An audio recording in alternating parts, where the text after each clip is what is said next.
Tesla could be a great trade. It's got a catalyst. If it could pull back into this 793.65, I like this a lot. So I'm going to be watching. Order filled.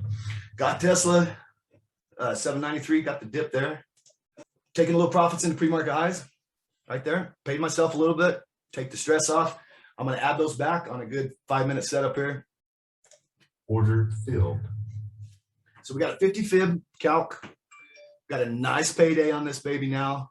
I'm out about half my position. I've paid myself. That